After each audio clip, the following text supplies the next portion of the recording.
Today on Blue 58, let's break all the laws of the known universe. Go back in time and relive some Packers history.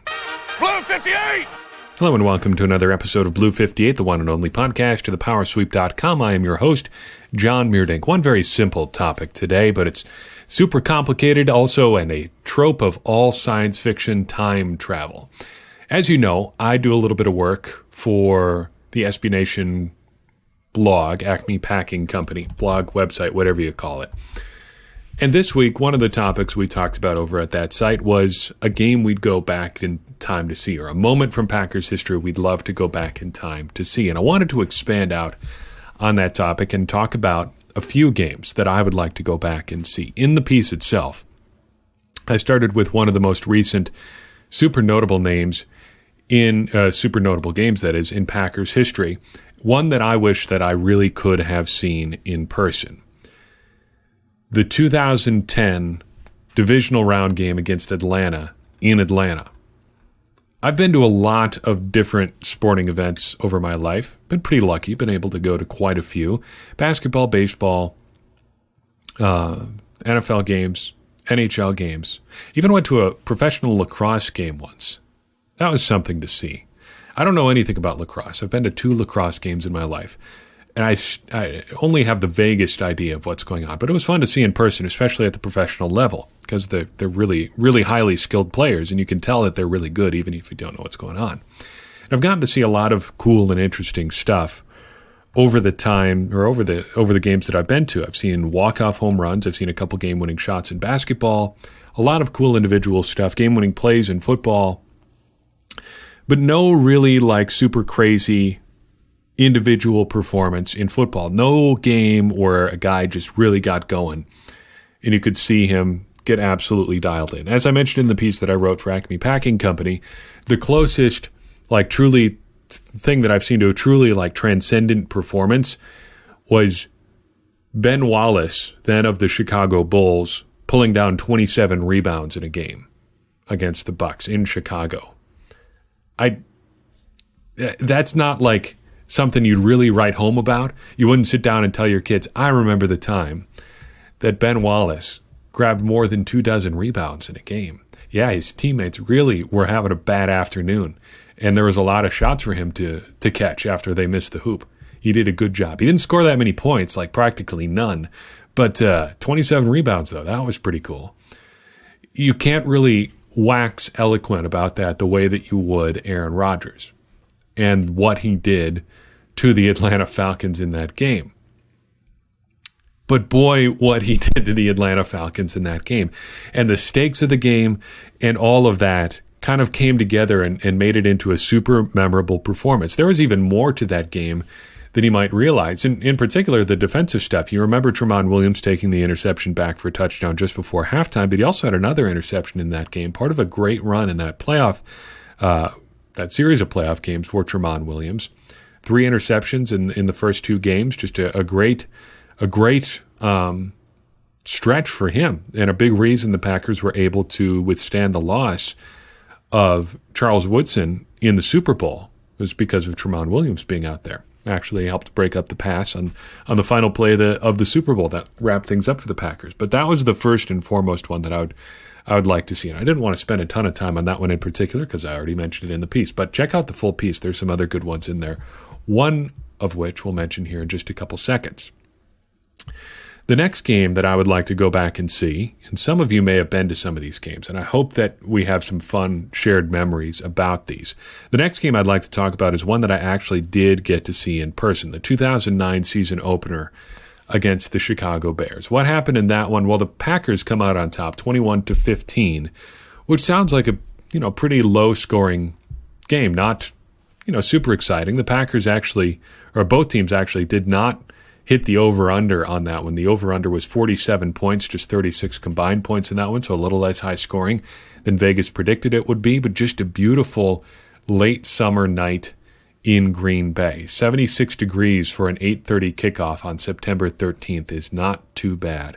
A beautiful night, and I was really lucky to be able to go to this game because I got to go with both of my parents. It's the only time I've ever been able to go to a Packers game actually with a family member, now that I think of it, other than my wife, with whom I went to a preseason game last year. But outside of that, this is the only game that I've ever attended with one of my parents or my brother, who I actually haven't been to a game with. But being able to go to this game with my parents, actually after the semester had started for college. So I came back from Minnesota, where I'd been going to school on the Saturday before the game. We went up and tailgated before the game in somebody's yard where we parked. That was pretty cool. They even let us use their driveway. They offered to let us use their grill, which is just a super Green Bay thing to do, because they were going to go off and watch the game somewhere else or be inside once they got everybody parked. But we just sat in these people's driveway and grilled our burgers or whatever we had. Brats, I think, maybe. Then headed over the game and had a great time. Beautiful night. And then I actually drove back to Minnesota that night and got into Minnesota, into St. Paul at like 4 a.m. or something like that. Completely worth it, being absolutely exhausted in class the next day, if I even went to class. Let's be real here. Probably was not rolling out of bed to go to the 8 o'clock class the Monday after that game. But what an exciting game that was, and fun to be a part of that with my family. Moving right along, let's travel a little bit farther back in time to go to a doubleheader here. Not doubleheader, 2 games on the same day. That would be impossible, obviously, but 2 games on one trip. Let's go back to the city of Green Bay, Wisconsin. Let's get in there a day early and arrive on Friday, January 3rd, 1997, because the Packers were about to play the San Francisco 49ers the next day, January 4th, give us some time to settle in the divisional round of the 1996 NFL playoffs. The playoffs that would lead the Packers to Super Bowl 31 and their first NFL championship in about 30 years. Of these 2 games, the doubleheader, the divisional round of the NFC Championship game, this was the one I was most unsure about, thinking back to rooting for the Packers as a grade schooler.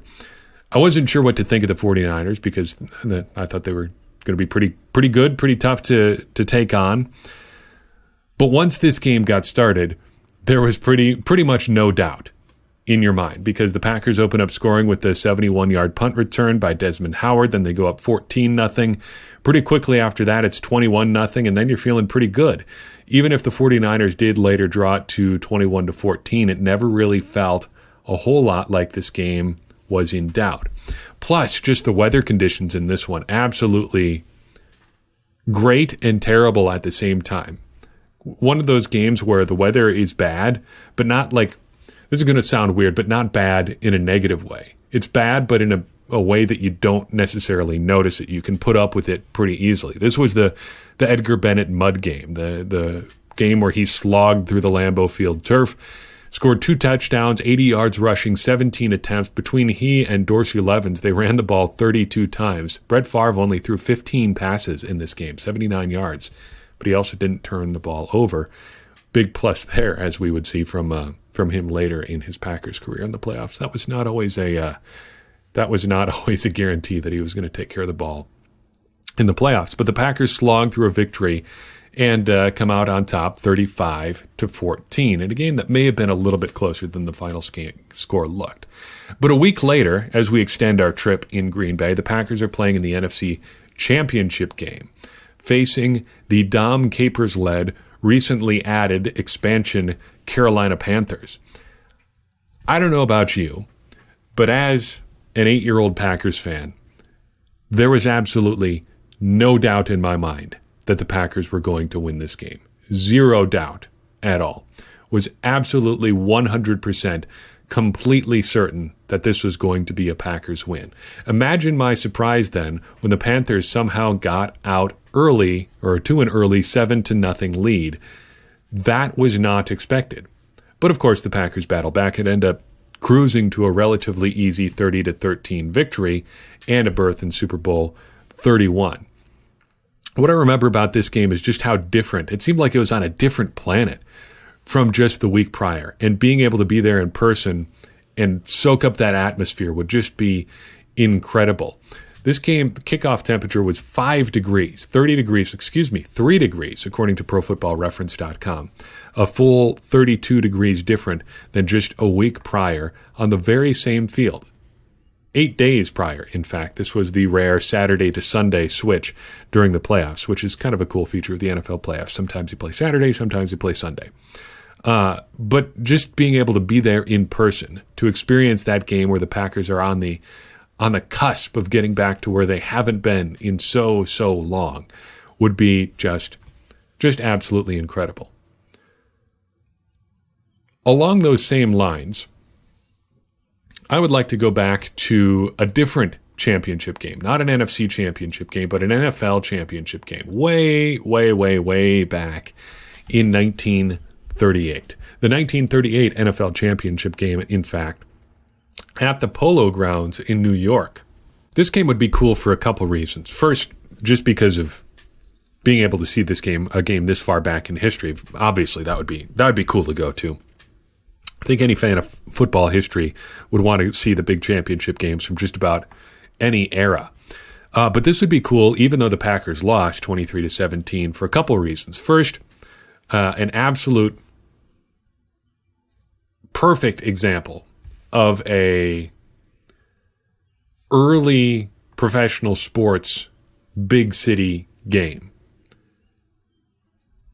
In a lot of ways, New York is still the center of the universe. Just ask the people of New York. But as the country has become more spread out, New York has mattered less, I think, in the sports scene. It's still a big deal, obviously, but back in the 30s, back in the early days of professional football, professional anything, really, New York was everything. It was the biggest of the big cities. And to see a game at that era of just history, period, in the most important city in the United States would be pretty cool. Then to see it at the Polo Grounds itself would be like a super incredible added bonus. This was already an old stadium by this point, built in the 1880s. Just an iconic venue for baseball and for football.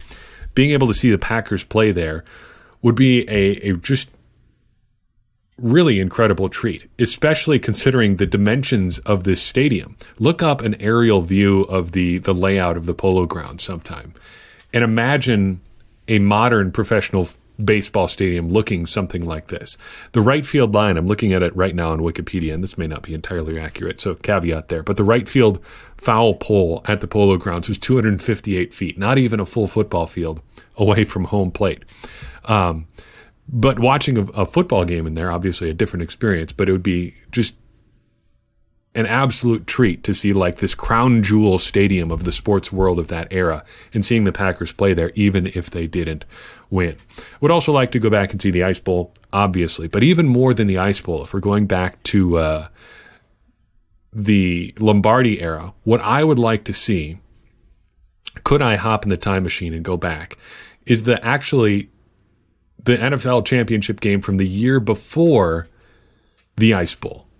So 1967, the Packers are playing the Cowboys for the right to go to Super Bowl II, but they had actually also played the Cowboys the year prior in the 1966 NFL championship game against the Cowboys. They played this game in the Cotton Bowl on January 1st, so almost like a college bowl game type atmosphere. And the Packers pulled out a 34-27 win in an absolute nail-biter. It was in doubt until the very last play of the game. But what's extra interesting to me about this game in particular, and why I would want to go back to see it, is the game that Bart Starr had that day. He was 19 of 28 passing for 304 yards and 4 touchdowns in 1966.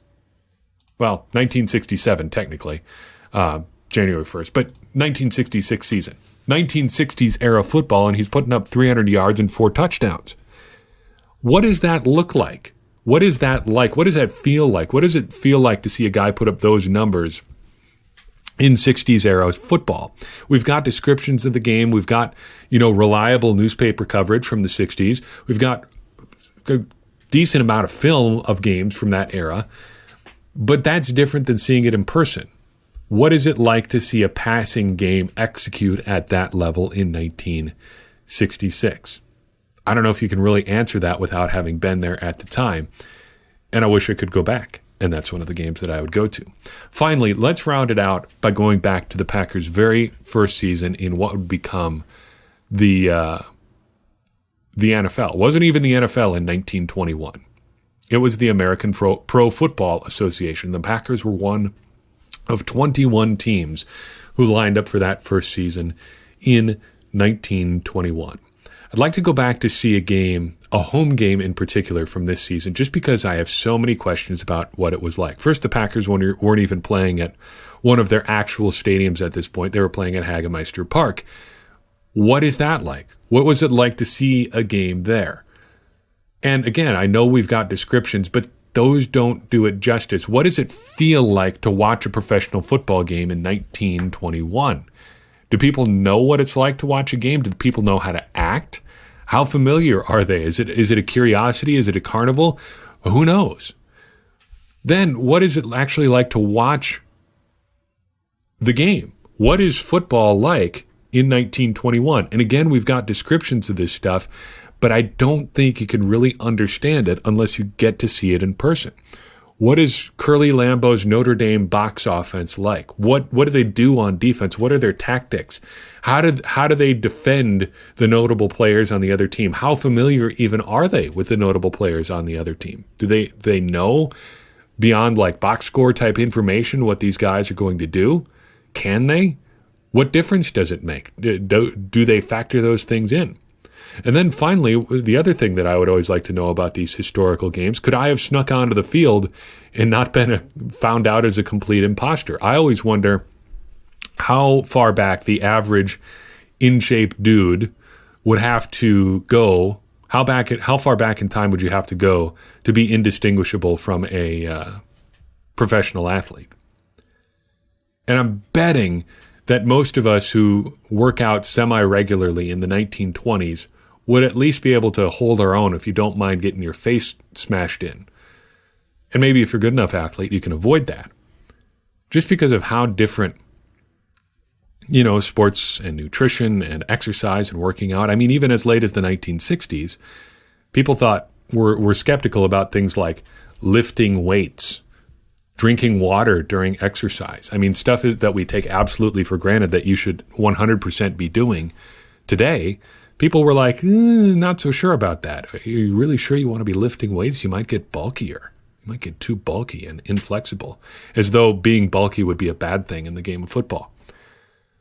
I wonder what the attitudes would be like, and I wonder how out of place you would feel. Could you even, like, if you lined up, if you showed up for practice in 1921 or managed to convince Curly Lambeau to sign you to a contract, would you even know what to do? I wonder how different the game actually was and what it would be like to try to fit in with it.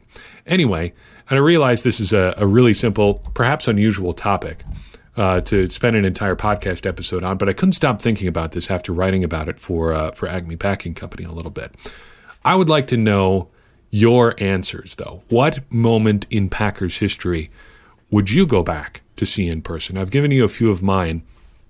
I would like to hear from you. Let me know via social media, via email, via the contact page at thepowersweep.com what your answer would be. Where would you go back in history? We'll share some of those answers on an upcoming episode of Blue 58. I'm very interested to see what you come up with. And if you've been to a game in person, I'm especially interested to know if there's one that you would go back to, because I've shared that one that I went to, the 2009 game.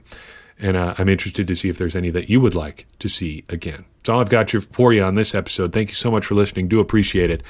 If you would like to get in touch, you know how to do that. Reach out to us on Facebook or Twitter or by emailing thepowersweep1959@gmail.com. We do appreciate everybody who takes the time to reach out. If you like what you heard and want to support the show and help us keep things going, the best way to do that is to leave a rating or a review on whatever podcast app that you use if they allow you to do just that. It does help more people find the show.